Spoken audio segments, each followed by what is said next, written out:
So Ashley and I are going to get connected again, and we're going to give you all of the logistics for how we got to a lot of the information that we couldn't find, and probably because we were traveling from the other side of the continent, but also a lot of the videos that we saw. Hey Ash, a lot of the videos that we saw didn't have the details that we were looking for in terms of traveling, and how to get around and what to expect.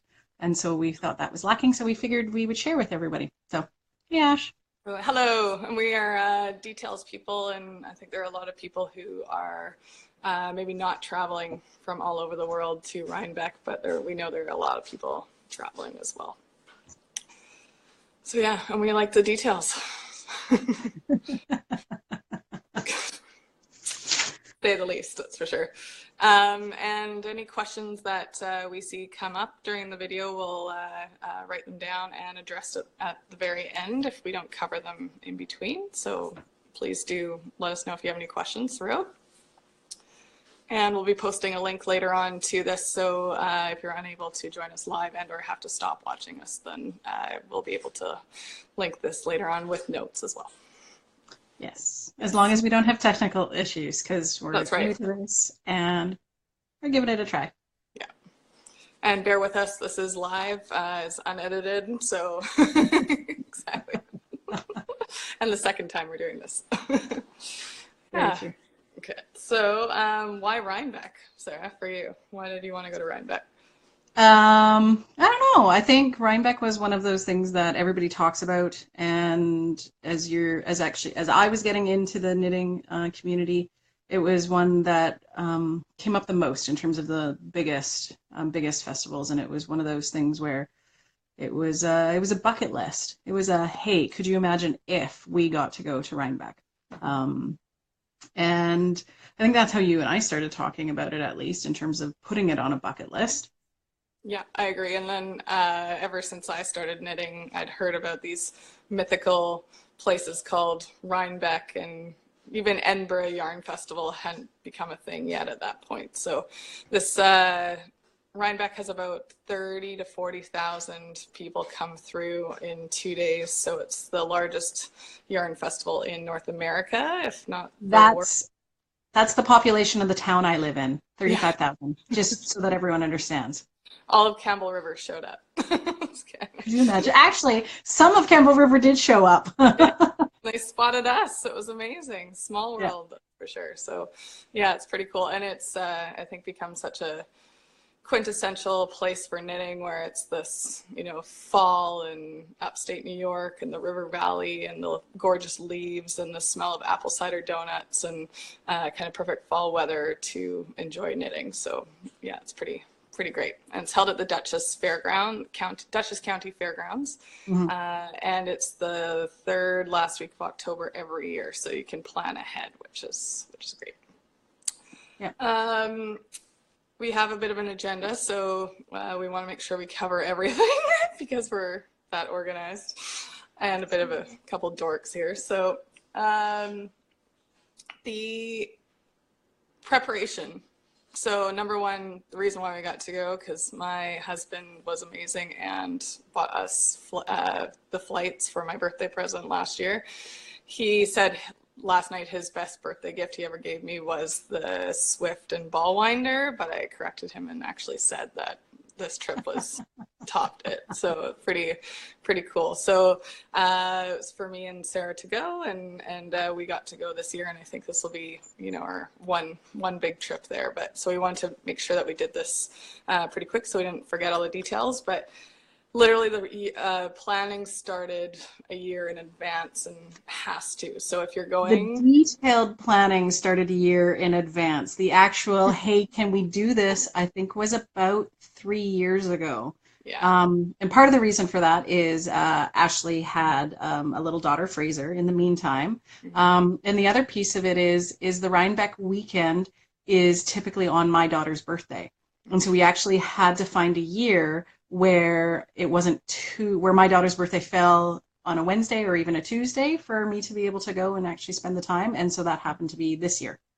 Exactly. And keeping it all a surprise for me. And each year, Andrew's like, ah, oh, darn it, I have to keep that surprise for next year. So, yeah, no, it worked out really well this year, I think. Timing. It was tight, but you made it work with the birthday. Yeah. Really. Yes.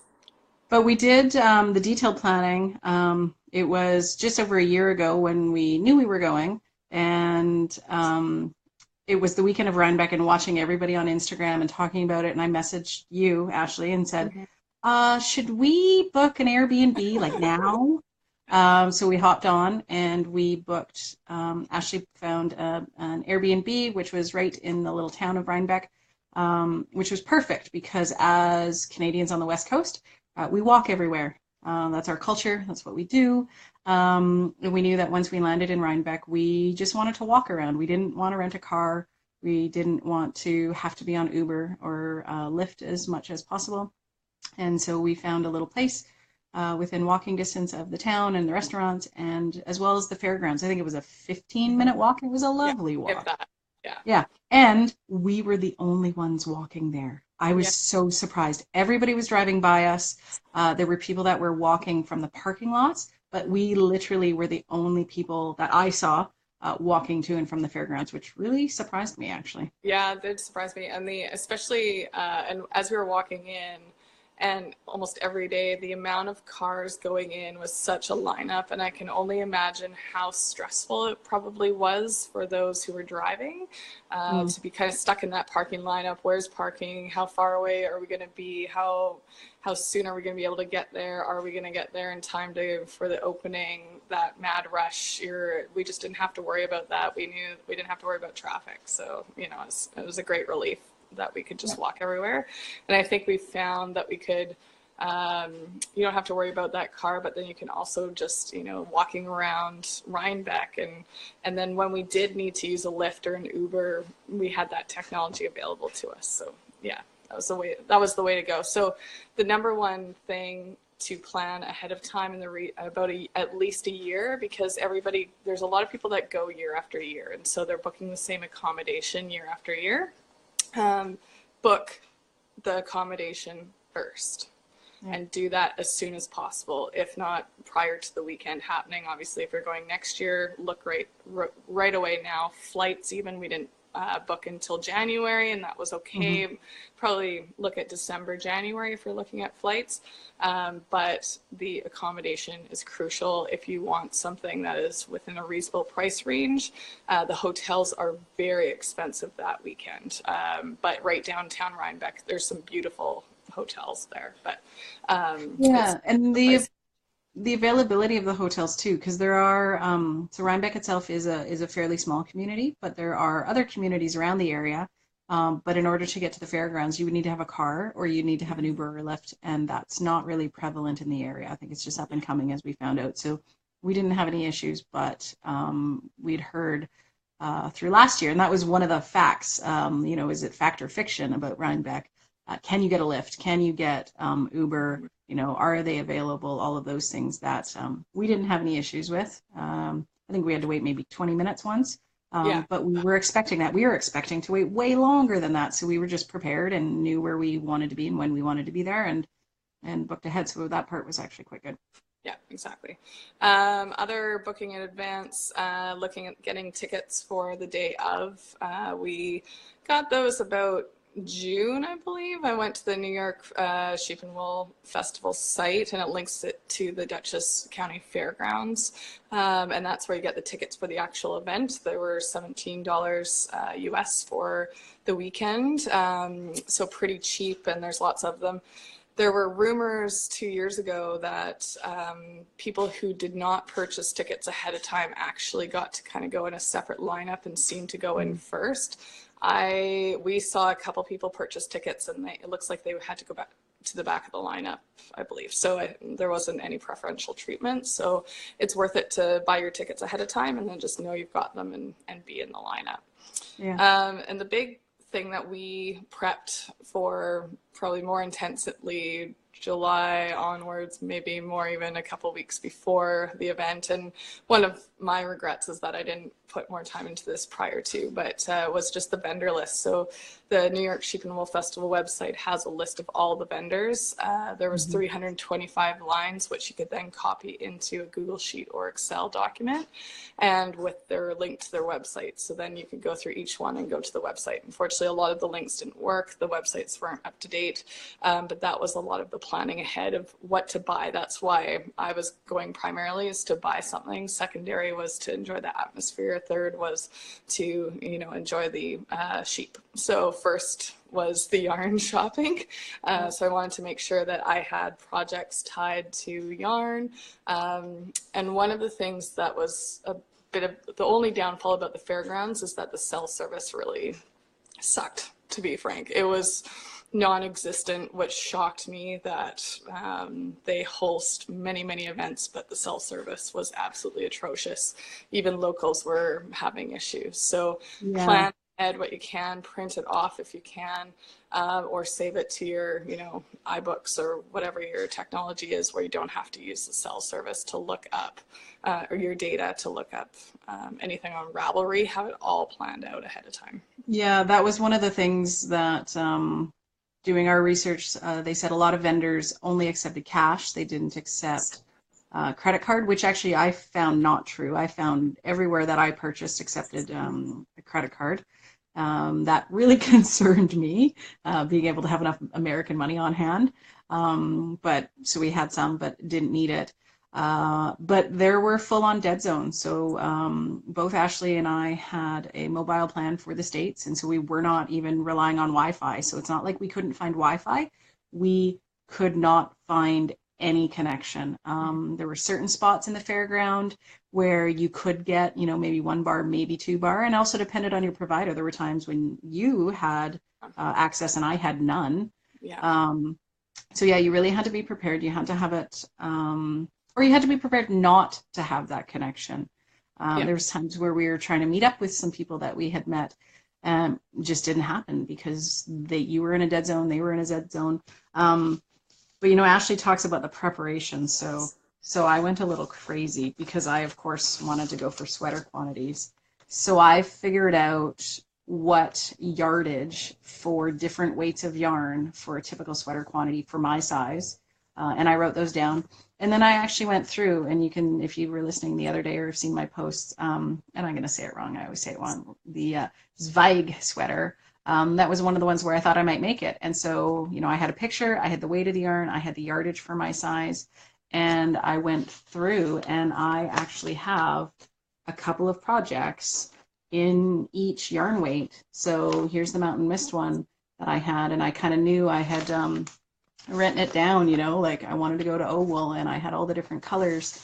And I had just all my sweaters ready to go so that when I was there, I had options. I mean, you can always deviate from it, but I didn't want to be frozen, and I've gotten caught a few times where I haven't bought enough yardage. I've been one skein short. And the other thing that I did was, because Ashley tells the story of shopping and being amazed and getting all this yarn and coming home going, crap, what pattern was it for?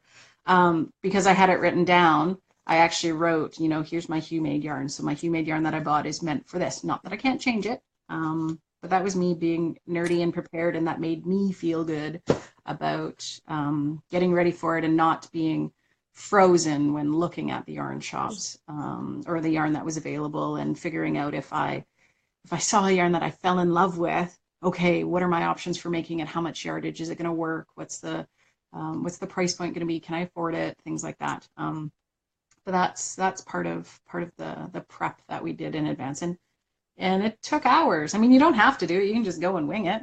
But I think we both would have been. I know you're a bit disappointed in that prepared part of it, but I think that really made it for me, because I was able to comfortably enjoy the experience without trying to find the cell service, without trying to stress about, oh, what am I going to do? Did I buy enough? Except for once at India Untangled where I didn't buy enough because I did my math wrong. Oops. That really helped.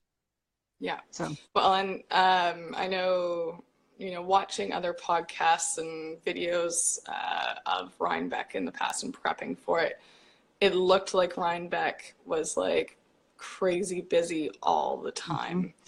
So the atmosphere of 5 people back from a booth is what it looked like and seemed like. That's just this mad frenzy. Some podcasters had recommended that if you don't pick it up right away, then it's gone, it's lost, buy right away and then move on to the next one, expecting never to come back. If you're doing a 1 day only, fine, definitely do that. But even in the morning of the Saturday, it was quite low key compared to what we thought. We had easy access to all of the vendors. There were definitely lineups, but for one or two vendors, and we'll talk about that. But the mad rush and being able to, not have to check your phone and having your projects at hand, that that's the right yarn, you fall in love with it right away and you buy it confidently, I think was really wise to have that paper. And that's why also we were looking at, planning so much ahead of time, because it would be this frenzy, but it turned out to be a lot less. So we could check or double check or go back. But for me, for example, I just wanted to check Ravelry just to confirm something in a page, and it took like 15 minutes. I think I was even successful. No. And it was moving around and trying to find cell bars, whereas that's 15 minutes that's gone from Rhinebeck. So the experience. So yeah, so definitely print it off, plan ahead where you can. Yeah. I think it extends the experience to the planning ahead, right? Like the anticipation, it built anticipation, the excitement, and the especially going to all the vendors' websites to see the different kinds of yarns that we had never seen before and or companies we had never heard before. Yeah. That part was really hard though, and you mentioned it. So you get this huge list of vendors, and you want to do your research because you want to see them. And again, I'm going to go back to, it's an East Coast, West Coast thing. We think that our social media, gets us all around the world, and it does for those folks that you follow specifically. But when we walked into India Untangled, with the exception of 2, maybe 3 dyers that have a little bit of a presence over on the West Coast, like they were all brand new indie dyers that I'd never necessarily heard of, except for I was doing the research. I didn't follow them on social media beforehand. Going through the Rhinebeck hashtags on Instagram, it was really hard to find anybody. It was hard to find who the vendors were, their websites. They're all, and that's actually the cool part of Rhinebeck is, I'm going to guess 90% of the vendors are people who are small, East Coast. Most of them have, not most of them, a good percentage of them have their farm. They have they're breed specific. They raise the sheep. They send it to a mill. They've got it there. And they go to markets. They go to farmers markets. They vend themselves. They don't do internet sales. And so on one hand, it's hard for us to find the information in advance. But on the other hand, we're never going to see it again. Right? So when you're there, it's like, okay, like I'm going to get this because I've never seen it before. I had a hard time finding it. I'm seeing it in real life. And yeah, I'm grabbing it right now. Yeah, exactly. So yeah, and it was a lot of fun. It was almost like a treasure hunt in a way. Yeah, very true. All right. Okay, so maybe we can talk about our packing. Sure. Next. Yeah, so for me and both of us, we're both moms, and so our knitting time is pretty limited to nap time and after bedtime, and of course we're exhausted, etc. So the idea of being able to knit as much as we wanted, as long as we wanted, which to me, I'm like, is if I stay up later to knit, that's great. If I can wake up early to knit, I will. So on the airplane, these long airplane rides for us, so Sarah had an extra airplane ride the night before and to get to Vancouver, and then we flew. It was about a 6-7 hour flight over to Newark. We were staying with friends in Newark, New Jersey, and then also riding the train up, so we'd have more knitting time there. Neither of us had to drive. Also, another great idea not to drive anywhere is that then you can knit mostly, and if you're talented enough to knit and walk, great, even better. So. I was thinking that I would churn out about 6 different sweaters while I was there, fingering away to worsted, no problem. So I was busy swatching till 1 a.m. 2 nights before, just to make sure I could have enough projects, because God forbid I ran out of yarn while I was knitting it. And I got new yarn that that I would just not have the right needles for it, because I wasn't bringing a whole set. So yeah, I wanted to make sure I was prepared for knitting. Unfortunately, those balls of yarn takes up space in your luggage. So I took about three sweaters worth of yarn, plus my Rhinebeck sweaters. And then actual clothes Which was you what. had to re-knit. Yeah, so I ripped it out in the airport because I wanted to make it longer. I ripped it out before double checking that I had packed the extra ball in my bag. Sure enough, I had not. It wasn't even in my checked luggage at that point either. So Sarah brilliantly said, great, why don't you knit it as long as you can, use up the yarn so you can wear it on Sunday, and then I will reknit it for the second time later on. So, but the amount of space. So I would, be realistic about your projects. Depends on your bag size, but for me, and traveling with needles for us was no problem. I know sometimes since traveling in the US, some people have had problems, but it was no problem. We had to confirm with or let the one of the security officials know that they are in fact allowed on the airplane, and we used our confidence to be able to get through with that one. But yeah, how about you for packing, Sarah? Um, I wanted to leave space for yarn to come home. I didn't want to have a crap ton of bags that I was carrying everywhere, because that never works out well.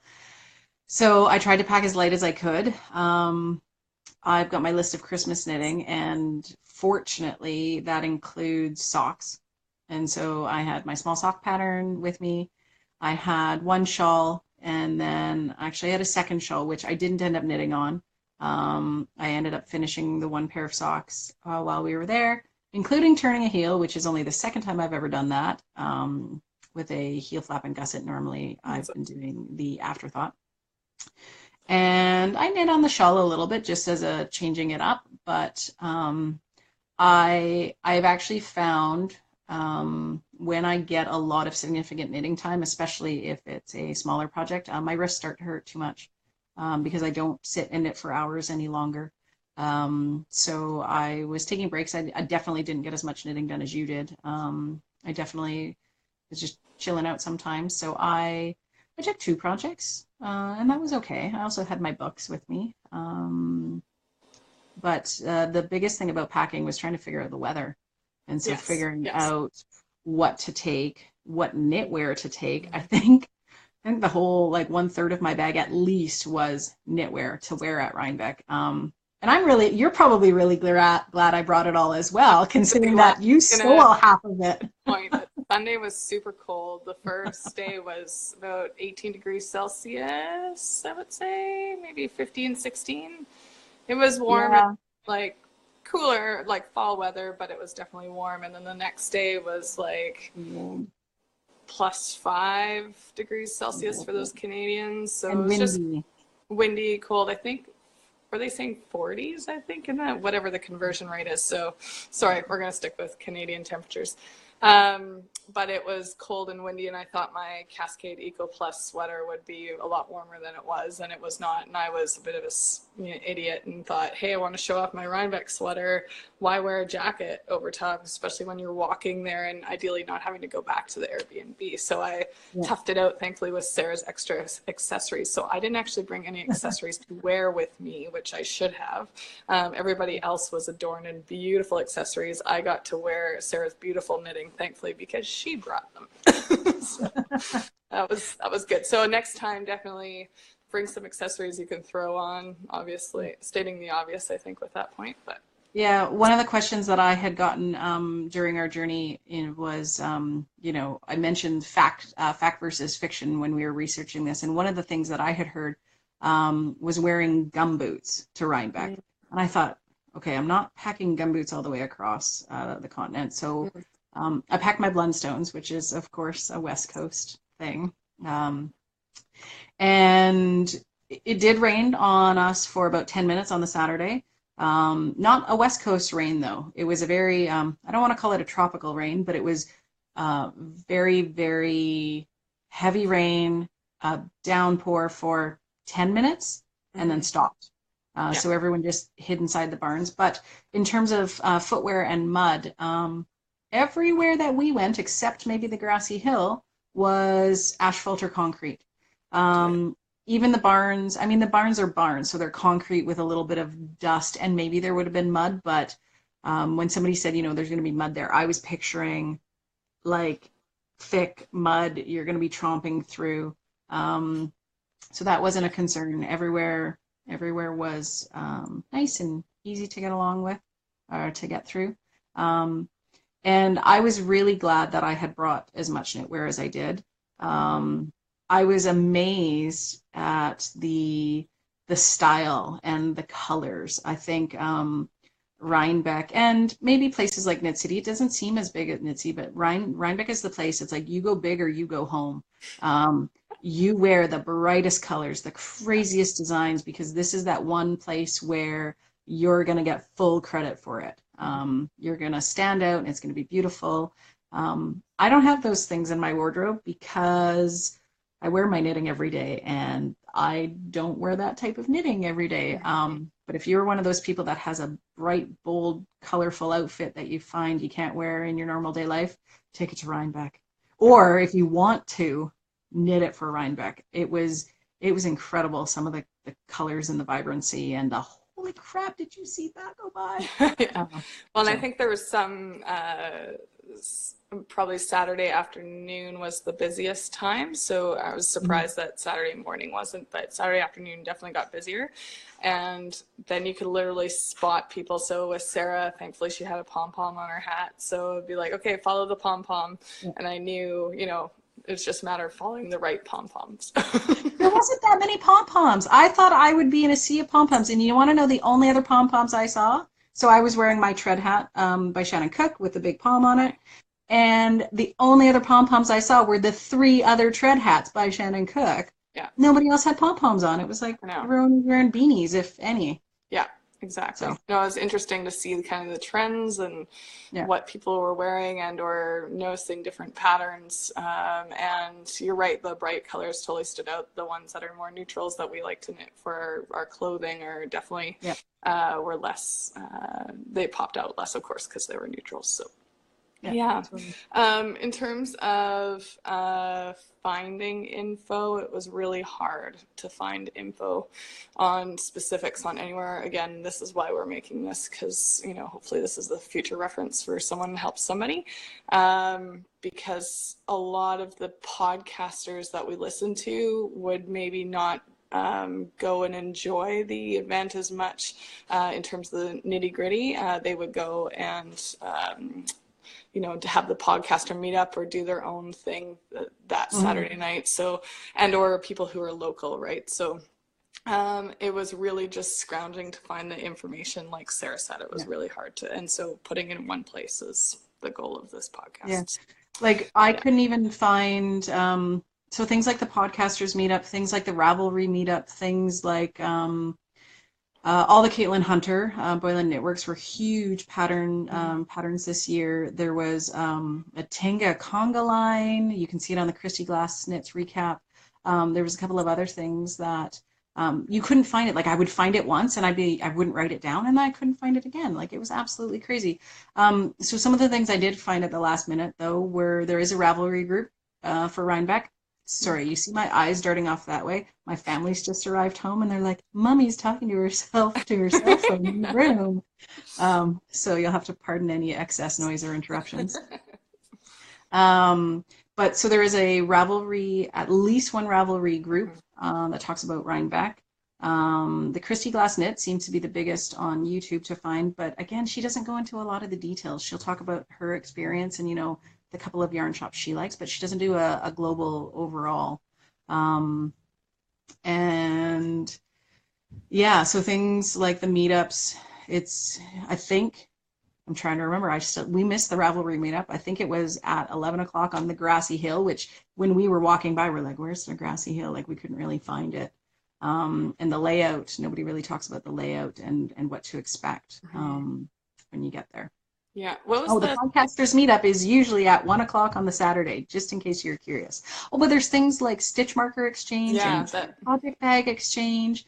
And I think Ravelry is actually the best place to find those. Not Instagram, which is funny because I was looking at all my info on Instagram and it was more Ravelry, yeah, which I wasn't looking there. So check there. yeah. And so in that group, do you remember what it was probably Rhinebeck. It's called Rhinebeck with three Yeah. exclamation marks. That's awesome. I can put a link to it because I think it's one that probably carries over and lives on through the years. Okay. Yeah. Yeah. Good. So we mentioned some things about travel, but one thing that we didn't mention was traveling by train. So we Mm-hmm. booked ahead the Amtrak tickets about 3 weeks before we went.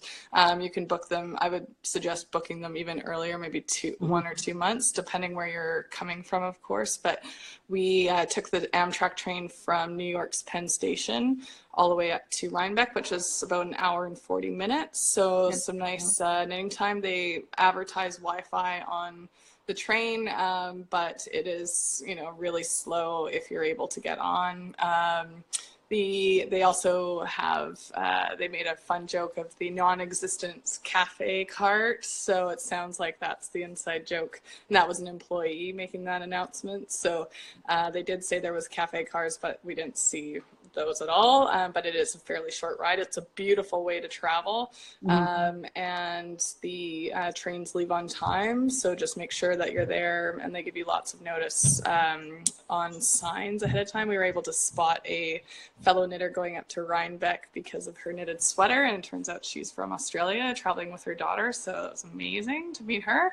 And yeah, we had a good time going up and coming back. And the Rhinebeck Sill station is pretty small.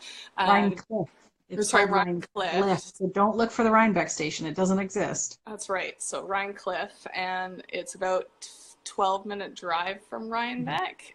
So Lyft and Uber do service. Actually, Lyft was the only one that serviced Rhine Cliff, New York, but Lyft and Uber are mostly most of the drivers come from the other side of the river. So which was surprising and something that we didn't know.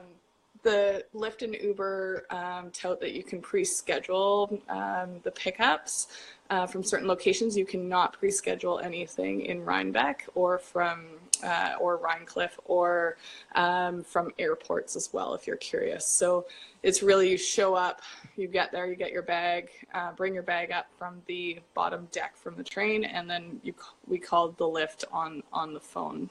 And of course, everybody else is doing the same thing. So a lot of the drivers came up from across the river, which means they have to travel by bridge. So it's about a 15-20 minute wait. But we were able to meet a lovely woman also named Sarah, also with no H, and from traveling from Britain. So we were able to give her a ride and stop off at one of the hotels on the way. So met a new friend, and pretty cool. But Lyft and Uber drivers, because they're coming from the other side of the river, so other towns, they're actually not that familiar with the Rhinebeck area, we found, which was quite surprising because it's a very small town atmosphere. So we would say, hey, we'd like to stop off at the Beekman Arms Hotel, which is the main hotel downtown Rhinebeck, which is quite small.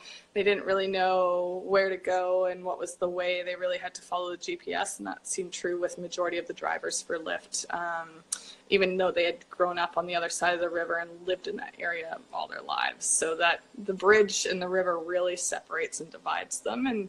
And we were kind of giving them directions a little bit or confirming where they were going. And we have never been there. So, yeah, but otherwise it was, wait 10, 15 minutes and you got picked up by Lyft and Uber. And the train was, right on time. And it was, a really nice way to travel with knitting. Yeah.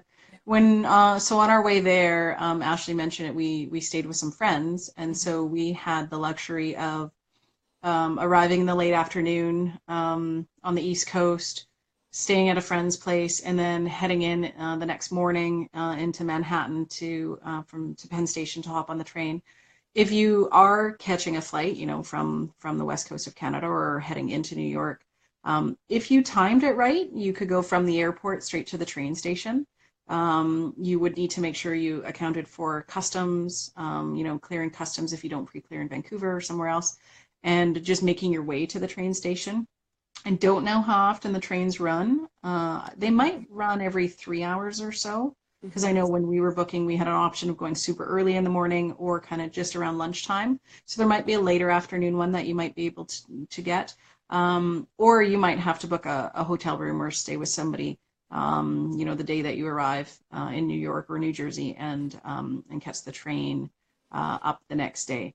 I believe it was every 1 to 2 hours, but the Yes. time slots, because of course some are more popular than others, it was, definitely, or Yeah. more expensive sometimes versus. And the trains, it's something that the East Coast, you commute by train all the time. So the friends we were staying with, they commute by train. So it's not like the SkyTrain. It's a little bit different than that, into town every day.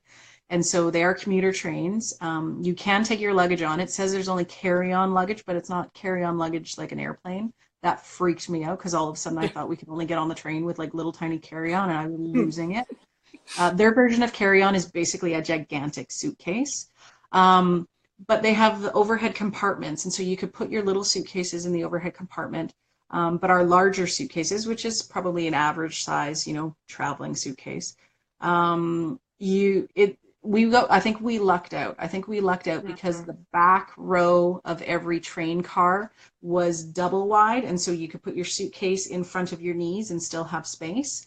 And so we lucked it because you can't reserve seats, and so it's a free for all to go on and get it. So if you're traveling with a friend or more, don't expect to sit together, quite honestly, because you can't line up for the train early. You're standing in Penn Station, and they say about 5 to 10 minutes before your train leaves, they go, "Okay, everyone go down to platform number 2," and then you all run to platform number 2. And maybe locals know that it always leaves from there, but we certainly didn't. So we go, trundling down to platform number 2. And we were lucky enough to be able to sit not together, but side by side where we had our suitcases in front. I think on the way home, my suitcase went to the back for a little bit until we switched seats around. Um, so it is a commuter train. It's not like you're going across the Rockies to Banff and it's, beautiful and high class. It's totally adequate. But it's people commuting, traveling up and down between New York and upstate New York. Yeah, exactly.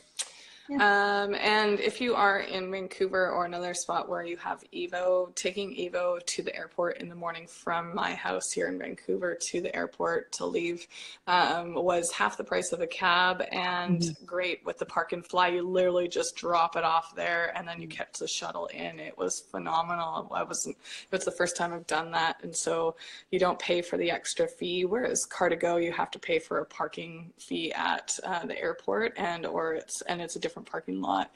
So Evo to the park and fly was great.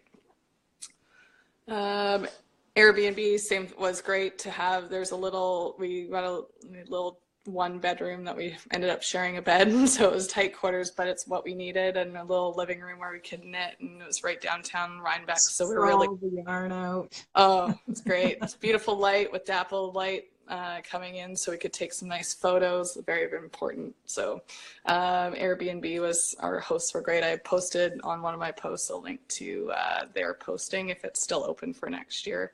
If you're traveling with one person or just yourself, it would be an ideal spot. Yep. All right, so the weekend.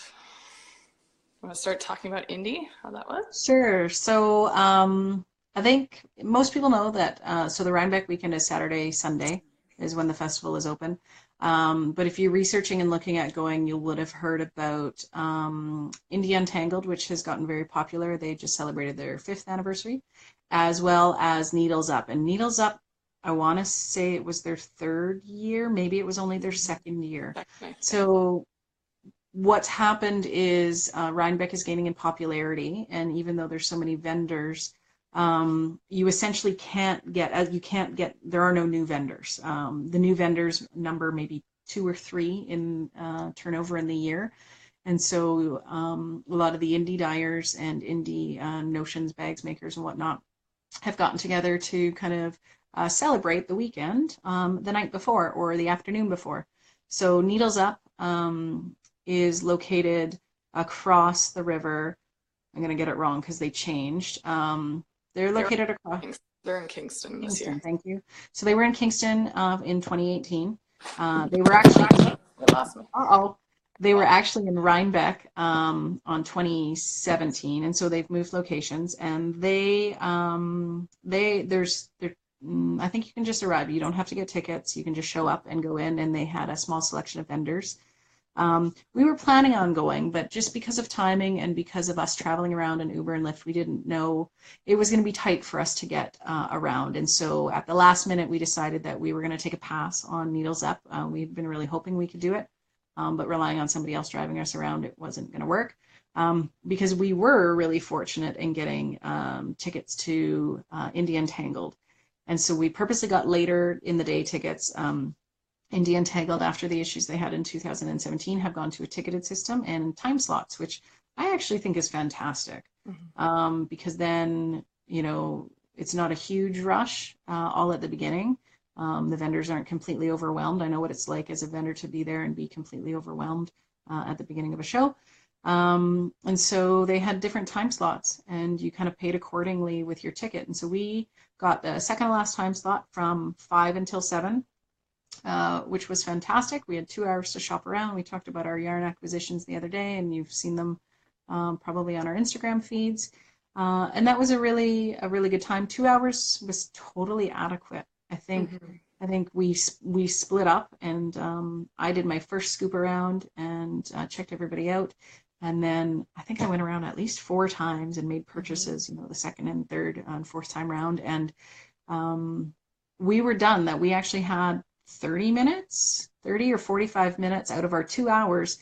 And we went and sat in the Mason-Dixon Knitting Lounge, and we actually got to talk with Anne and Kay, and we met some new friends. As you know, if you guys have never been around Ashley at a knitting festival, you're bound to meet new friends with Ashley. One of the amazing things about traveling with Ashley is her ability to reach out and communicate and figure out somebody else's life by just asking some open-ended questions, and they just open right up, and all of a sudden we're giving them Canadian chocolate that they've never had before, and exchanging Instagram handles and Ravelry handles, and knitting the thing that they're wearing. So we actually got to sit and talk for like half hour, 45 minutes with some interesting people. I think Bristol Ivy was there. We saw Bristol a few times over the weekend, including the plane ride home. So Indie was really good, and it was a really good setup. It was beautiful on the inside. New indie dyers to us. Came home with a couple of really lovely things that I can't wait to knit up. I don't know when I'm going to knit it, but can't wait. Just don't So, sleep. yeah. Anything I missed? I think that was it. I think too, yeah, if you're just to reiterate on with Sarah, number one, thank you for those kind words. Really, it was just the Canadian chocolate, I'm pretty sure, which I had no idea. They had no idea what Smarties were, Aero bars. It's weird. Like, who doesn't know what Smarties are? Come on. Exactly. And Coffee Crisp. I brought Halloween like multi-packs just for myself mostly for knitting, and then ended up happily giving away lots of chocolate. So it was great and made a lot of new friends. And yeah, if you're really into kind of meeting the people that you've always wanted to meet that have maybe inspired you to knit, Indie is the place. There were probably 15 to 20 different knitting celebrities that I recognized there. The amount of people was very small because of that ticketed event. If you missed our Hall Live video, which we'll be posting at a later time, the event was timed for 2 hours and had a massive countdown clock for that 2 hours. We were escorted out by security. I'm sure when they gave their brief to the security guys that night or prior to that starting, I'm sure they thought it was ridiculous. They had to escort knitters out at exactly the right time, but they did a good job. So they were definitely working it. So, but it was a really calm atmosphere, unlike what we saw videos of the year before. So another plan ahead tip is book ticket there. You need to be on the tickets for that. They come in about June. Do They they come come out? out so early. I had no idea. I was waiting because Yeah, I knew I had to buy them. yeah, I'm pretty sure they came out in June. And again, they're one of those ones that sells out within 2 minutes and like cart jacking and all of that stuff. So we were super lucky to get them when they did a second smaller release because otherwise we weren't going to be able to go. yeah, exactly. So, and it was definitely worth going and worth doing the tickets for, and that's why we prioritize Indie versus Needles Up, for example. It's a sounds like a bigger show as well compared to Needles Up. So if you can plan where you hit both up, I think that'd be ideal. Yeah, and it was just, it was a different type of feel, but the fact that you could kind of go and sit and knit and have a drink if you'd like and talk to people from all over the world, Yeah. is pretty cool. And also the knitting celebrities are very accessible. They were standing there talking with you and very approachable. Bristol, Ivy, and Kay and Anne from Mason Dixon Knitting. It's pretty cool to meet them, and they're casual, down to earth. So yeah, it was really nice. It's interesting. We had one of the questions that I had gotten was how do the events compare to Knit City? Yeah. Um, and I'll talk about it more. Rhinebeck actually is not anything like Knit City in my mind, whereas India Untangled actually was in terms of the rush to get the tickets, whether it's for the lectures or the courses. Like that's what it felt like getting tickets for Mm-hmm. Indie. It was indoors, it was booths, it was seeing the people you always wanted to see and talking to them and lovely yarns and running around and rushing. Like when it was our time slot, it was that rush, similar to when we all rushed to Sweet Fiber or Yarning or whoever we're rushing to at Knit City. That's what Indie felt like. Indie felt to me a lot like quick rush, get your yarn, and then socialize. Mm-hmm. Rhinebeck was different than that, which was really interesting. Yeah, and the types of vendors, Knit City compared to Indie would be the Mm-hmm. same, I would say. Of Similar, yeah. more independent, you've got your Notions bags, get less fiber, if any, like very There was small no amount of fiber. fiber. Thought There there was was no maybe a fiber. tiny bit, yeah. So if any, um, so really tiny amounts. Same with Knit City. Maybe up and coming yarns are currently really popular yarns across Ravelry would be there, and dyers were there. But again, because they're newer vendors, maybe 2, 3, 4, 5, 6 years old, that they can't find a place in Rhinebeck. And so the Mm. vendors at Rhinebeck have been literally doing this forever. They're more farms.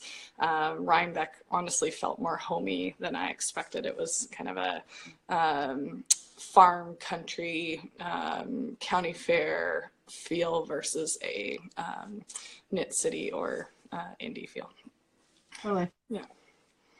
All right. So next on the Checking the agenda. agenda, Rhinebeck. Lining up What for Rhinebeck. haven't The what morning. haven't we said about Rhinebeck though? I feel like we've said a lot of it. Okay, details of the morning. Okay. So the what's the cafe that we went to called? The Bread Alone? Bread Right Alone? along. Bread Alone. So we were staying in downtown Rhinebeck, about 3 blocks out of downtown Rhinebeck. So we walked to Bread Alone, got a nice breakfast sandwich. Sarah's not a huge breakfast person, so she got a much needed coffee, both of us much needed coffee. And it took about 15 minutes to walk up. Again, we were the only ones walking side of the highway, but the highway is very small. There's a big shoulder, so you can totally walk up, but it's definitely a driving country for most people, and we were the only ones walking. So we got to the fairgrounds. It's a big fairgrounds, big gate. The lineup looked really intense, honestly. It looked like it would take a long time to get in, but it didn't. We arrived at about 8:30. It opens at 9. Or we were about 8:15. We were I think yeah, maybe 8:30. I think 8:30 by the time we got there. I think I was a bit worried that we were a bit later than we wanted to and be. it opened at 9. And so we were only half an hour early Yeah. and we were at the beginning of the line. So by the time 9 o'clock rolled around, the Yeah. line was huge. Yeah. Which is Expecting that interesting. we would have had to have been there earlier for what we arrived with, but I felt 8:30 was a good time slot. And that was something that I was really surprised at. For Mhm. whatever reason, all the talk about the lineups and the couple of the stores. So Jenny the Potter and Miss Babs Yarn, and I think those were the two And that we saw Harris, lines. Oh, Harrisville. Harrisville, yeah, you're right. Yeah. Those were the three where we have saw lines and heard there would be lines there. I thought there was going to be a huge crush on Saturday morning. And it was a big line, but it was about the same as Knit City. And so compared to the festival sizes, I was actually surprised. I was surprised Mhm. at how late you could get there and still be close to the front of the line. Yeah. Um, and I was surprised. I think the biggest thing is the morning didn't seem busy compared to lunchtime in the afternoon. Yeah. It got busier and busier, and that was the weird part for me. Like it seemed not much more relaxed, but I think those people that were running, because there were people running, we walked fast. We did not run. We were But worried that we should be running and we yeah, weren't running yeah. and double guessing ourselves all the way up until we got to the And we we didn't know where we were going. We are like, where are we going? We've never been here before, and it's not very straightforward. The fairgrounds. I'm pretty good with directions, and I got turned around a few times. Yeah, and the Owl was our main number one. We both had taken this list of about 300 vendors, kind of starred the ones that we wanted to hit up, went back to the starred ones and reordered them and said, okay, what's our plan of attack the day, or like literally a couple days before. So Sarah's got a This printout of was the the map. night. This was the night before, so we had the map, which I can show you later. But this was like, okay, here's where we're going. And we had to agree because it's huge fairgrounds and we didn't want to split up right away because we'd gone together. And so we're like, okay, where are we going first? So thankfully, we both wanted to go to Owell first. Exactly. In worst case, because self-service was so bad and unexpected, if you are going with a friend, make some, muster points and timing that if you get split up and can't reach Mm-hmm. each other, that you literally are at a certain point, back at a certain point at a certain time, because that's the only thing you can do. Yep. So we went to Wolf first. We were expecting a lineup. A lot of podcasters had mentioned them and that they were so excited to get some Will from last year. So I was expecting a lot more people there. It was very easily accessible. There was definitely maybe 4 or 5 other people shopping there at the time, if In the that. morning, In the yeah. like, In the but first thing, afternoon the was afternoon different. got crazy. Yeah, exactly. I So got told, so I was standing there in the afternoon and there was lines of yarn and I was standing here looking and I wanted to just look at those other colors and I really politely to the woman beside me because I was reaching over that way, she was reaching to me. I really politely said, "Oh, would you like to switch spots so that we can look at the yarn?" And she's like, "No, I'm still looking here." And I was just like, "Okay, that's totally fine. Like I am not impinging on your yarn." Um, there were no meanwhile, I was standing elbows. outside the booth watching this altercation. I'm like, I can't even get in there to help you. I know. It's like it got really crowded. Like you've got your totes on your shoulder and like you're constantly bumping and going, "Oh, I'm so sorry. I'm so sorry." It got crowded in the afternoon.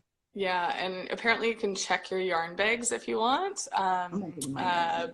But we, number one, weren't sure where that was or didn't quite look it up. We Yeah. didn't buy enough to warrant it, maybe, and or we wanted our, new babies close to us. I'm not sure. I wasn't giving my yarn Um, up to anybody.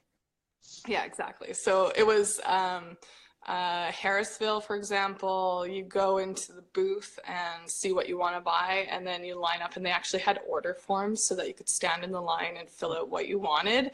And then when you got to the front of the line, they would go get it for you. I decided not to get anything from Harrisville. They were selling the Brooklyn Tweed as well as their new nightshades, which I was really excited about. But I decided not to get it because of the weight. Of the actual yarn, not the weight in the line.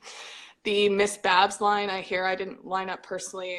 It's not something that I was needed to line up for necessarily, Mm-hmm. but it was about a 45-minute to an hour lineup. So same thing, you go into the shop and figure out what you want to buy and take it off the shelves because they have a much bigger booth, and then you go line up to pay. So it's about an hour to pay, and then the Miss Babs was really cool. And I didn't mention this in the hall, but they actually had free samples on the side, which I'd never seen before at a yarn company. And Sarah's got a couple examples here. So there were 10-yard samples of all their different weights, a lot of different colors. And because we had never knit with Miss Babs before, we grabbed a couple and we'll use them for projects and or swatch up a couple to see how it is for maybe future purchases. So that was really cool. So the big ones to line up for were Jenny the Potter, the Miss She had Babs. a lineup the entire weekend. Yeah, it's crazy. Oh, and the other lineup was the Matter Made. Right. Yeah. That was one. So if we're talking about regrets, I don't know if I would have bought anything. The bags are beautiful. And I hadn't been planning on getting a bag, but honestly, that was one where I wished I'd gotten there sooner on the Saturday because they sold out so fast. Yeah, exactly. I think that's when they replenish their stock, if they haven't already online, if anybody's looking to get Sarah a Christmas present, go to Matter Made. It was No, my Christmas present came home from New York. exactly. That's okay. I'm okay with that. Exactly. We did very well. Yes. All right. Yeah, and I So think the other, after that, so the busyness kind of just escalated. I think maybe locals started to show up in the afternoons, and then we were thinking, hey, it's lunchtime. We've done all of our, our big panic shop, and then let's take in the rest of the festival. So we kind of walked around through some of the barns a little more systematically together. There are sheep barns interspersed with, and llama barns and animal barns. Interspersed with the yarn and spinning fiber barns. There's kind of two sections of barns, and one section is inside in an actual building, and the other actual barns of that they probably have livestock in other times. So yeah, I'm trying to remember, where did we come in? So we came in here. This is where the big lineup is. And don't be deceived. There is nothing about Rhinebeck that is flat. It's not super hilly, so it's like you can walk up and down, but it's not flat. It's paved for the most part, so there isn't any. It's not like you're on a rough road or anything. It's definitely a paved atmosphere, and there's going into the barns, maybe a slight lip if someone is in a wheelchair. I think you'd be able to do it with help, but you definitely need some help going up the hills probably. There were a couple of folks that were in wheelchairs and crutches and things like that, and people just made way. These barns down here, I wouldn't call them barns. I would call them agricultural structures, quite honestly. They're tall, they're airy, they're quite open, they're quite well lit. This is a key point. So these ones are quite large, quite well lit, all completely indoors, all out of the rain, all out of the wind, all that great stuff. These guys up here, these are barns, like actual literal barns, where like a 10 by 10, the 10 by 10 vendors booths, there'll be one side 10 by 10, and then the other side will be a 10 by 10 or wider ones. These are the ones that have like the rougher ground. These are the ones where, two of them side by side will be vendors, and then the third one will be sheep, right? And so as we're walking around going, okay, let's just make sure we hit every barn. Let's, go in this one and then in this one and then this way, just to make sure we see everything so we don't miss everything. We'd go to the next one and we'd be like, sheep, where do these sheep come from? Or where are the alpaca coming from? Or one of them is actually like the demonstration barn where the leaping llamas are, and doing all of the demonstrations for skills for the kids and teenagers who own and raise these animals, which is super cool. The thing about these barns out here, heads up, and I didn't really realize this till after the fact, the lighting is crap. Yes. Absolute crap. It's so if you're looking for specific colors, you need to look at the colors very carefully. Some of the colors that I got, I'm totally happy with them. I would not have chosen different colors. They're very different in natural light than what they look like in the barn. It is crap lighting. And it's not the vendor's fault. A lot of them have lights, but they are dark barns. They're dark, very, very, sheepy, horsey, agricultural barns. Yeah, and So, I would recommend asking the vendor if you can, and or like Owell was pretty close to the mhm. edge of the barn, that asking them if, hey, if you wouldn't mind if I could just take this out into the natural light to confirm first, Yeah. do that because I had the same experience. Yeah. But so like if you're looking at this map, so walking up here, this was a bit of a hill. This is kind of flat through here. I don't even know where I am anymore. Coming up here was a hill. This was a big hill. Where's the upper and lower one? This one actually, one of these barns in here actually, you walk into the basement, and then if you're on the outside, you actually walk up the hill around it and into the top. Oh, Ashley, it's telling me I have 10 seconds left for this live, so we Oh might no, have to okay, say so this again. maybe we'll stop here and we'll restart. Okay. Okay, sounds Um, so yeah.